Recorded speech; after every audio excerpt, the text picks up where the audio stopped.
एक बार जंगल में पक्षियों की आम सभा हुई। पक्षियों के राजा गरुड़ थे, लेकिन सभी गरुड़ से असंतुष्ट थे। मोर की अध्यक्षता में सभा हुई। मोर ने भाषण दिया, साथियों, गरुड़ जी हमारे राजा हैं, पर मुझे ये कहते हुए बहुत दुख होता है कि उनके राज में हम पक्षियों की दशा बहुत खराब हो गई है। उसका ये कारण है कि गरुड़ जी तो यहाँ से दूर विष्णु लोक में विष्णु जी की सेवा में लगे रहते हैं। हमारी ओर ध्यान देने का उन्हें समय ही नहीं मिलता। हमें अपनी फरियाद लेकर राजा सिंह के पास जाना पड़ता है। हमारी गिनती न 3 में रह गई है और न 13 में।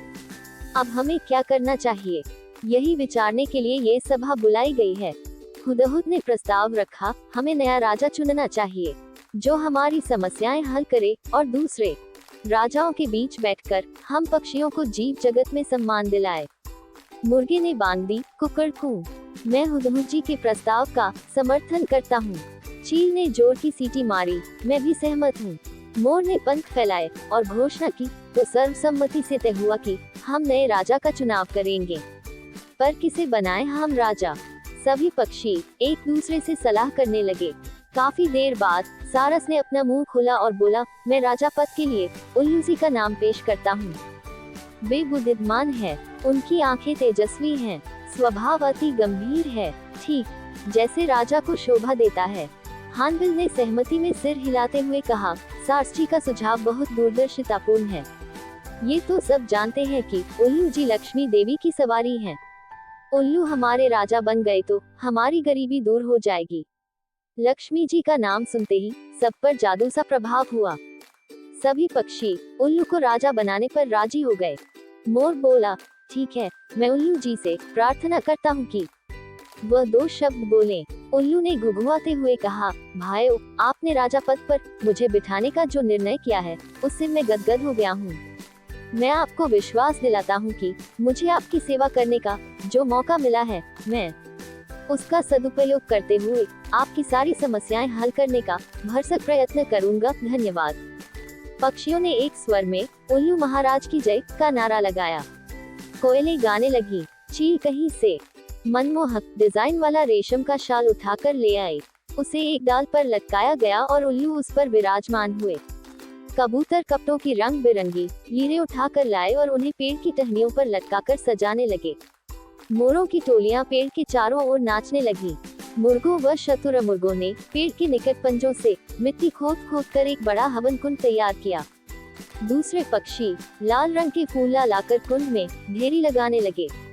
कुंड के चारों ओर 8-10 तोते बैठकर मंत्र पढ़ने लगे। बया चिड़ियों ने सोने चांदी के तारों से मुकुट बुन डाला तथा हंस मोती लाकर मुकुट में फिट करने लगे।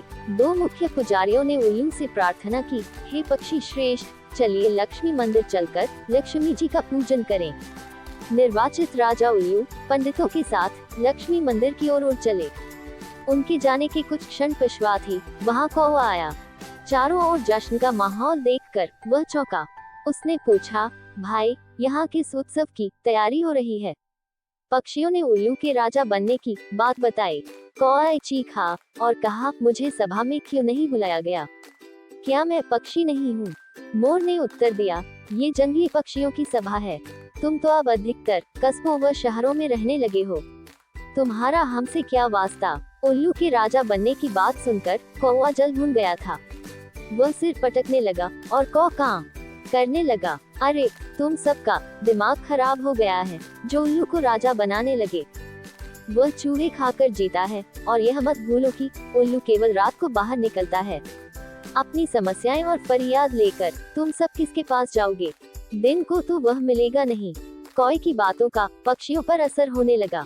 वे कानाफूसी करने लगे एल की शायद उल्लू को राजा बनाने का निर्णय कर उन्होंने गलती की है। धीरे धीरे सारे पक्षी वहां से खिसकने लगे।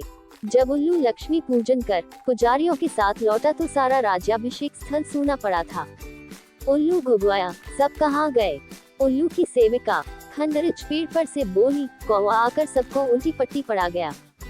सब चले गए, अब कोई राज्याभिषेक नहीं होगा। उल्लू चोंच पीसकर रह गया। राजा बनने का सपना चूर चूर हो गया। तब से उल्लू कौओं का बैरी बन गया और देखते ही उन पर झपटता है।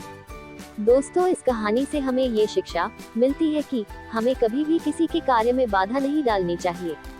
क्योंकि रंग में भंग डालने वाले उम्र भर की दुश्मनी मोल ले बैठते हैं।